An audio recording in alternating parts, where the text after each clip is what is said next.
where we feed our summer cloth midsummer.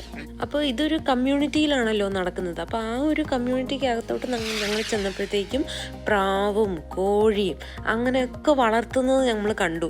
അപ്പോൾ അന്വേഷിച്ചപ്പോൾ അത് കമ്മ്യൂണിറ്റിയുടെ വകയായിട്ട് അവർ വളർത്തുന്ന കോഴിയും പ്രാവും ഒക്കെയാണ്. താഴെ കോഴിയും മേളിൽ പ്രാവും അങ്ങനെയാണ് അവർ വെച്ചിരിക്കുന്നത്.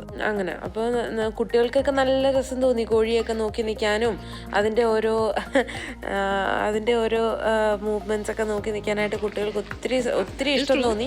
അപ്പോൾ ഇതാണ് നമ്മൾ വന്നിരിക്കുന്ന കമ്മ്യൂണിറ്റി. ഇവിടെയാണ് നമ്മൾ ഈ പറഞ്ഞ ഉത്സവം നടക്കാൻ പോകുന്നത്. ഇത് വർഷത്തിലൊരിക്കൽ മാത്രം നടക്കുന്നൊരു ഉത്സവമാണ്. അപ്പോൾ ക്രിസ്മസ് ആഘോഷിക്കുന്ന പോലെ തന്നെ അവർക്ക് ഏറ്റവും ഇമ്പോർട്ടൻ്റ് ആയിട്ടുള്ളൊരു ഉത്സവമാണിത്. അപ്പോൾ ഈ ഉത്സവത്തിന് എന്താ ചെയ്യുന്നതെന്ന് പറഞ്ഞാൽ ഒരു മെയ് പോളുണ്ട്, അതായത് നടുക്കൊരു പോളുണ്ട്.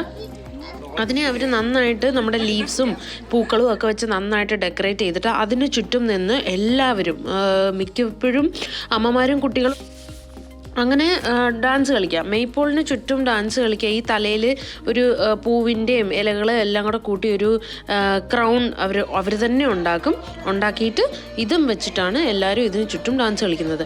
ഇത് ഈ ഒരു സെലിബ്രേഷൻ്റെ സിഗ്നിഫിക്കൻസ് എന്താണെന്ന് ചോദിച്ചു കഴിഞ്ഞാൽ ലൈഫ് ആൻഡ് ലവ്. അതുപോലെ അവർ വിശ്വസിക്കുന്നത് പ്രകൃതിയുമായിട്ട് എത്രയും ഇണങ്ങിച്ചേരാമോ അത്രയും പവർ നമുക്ക് കിട്ടും എന്നുള്ളതാണ് അവർ വിശ്വസിക്കുന്നത്.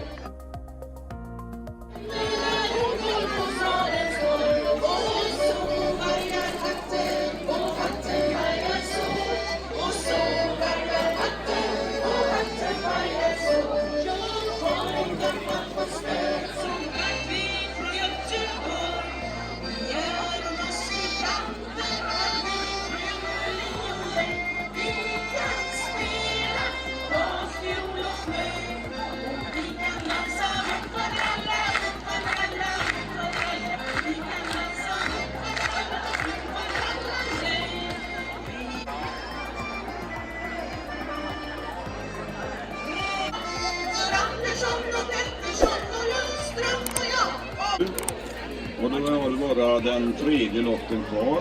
അപ്പോൾ ഈ ഒരു ഉത്സവം അവർ സെലിബ്രേറ്റ് ചെയ്യുന്നത് ജൂൺ മാസത്തിലാണ്. അതേപോലെ ഈ പരിപാടിയൊക്കെ കഴിഞ്ഞതിന് ശേഷം ചെറിയൊരു ലഞ്ച് പോലെ അവർ അറേഞ്ച് ചെയ്യും. അവരുടെ ലഞ്ച് എന്ന് പറയുന്നത് ഈ ഒരു ദിവസത്തിൻ്റെ പ്രത്യേകത പൊട്ടറ്റോ, സോവർ ക്രീം അങ്ങനെ കുറച്ച് സാധനങ്ങളൊക്കെ വെച്ചിട്ടാണ് അവർ ഈ ദിവസത്തെ ലഞ്ച് പ്രിപ്പയർ ചെയ്യുന്നത്.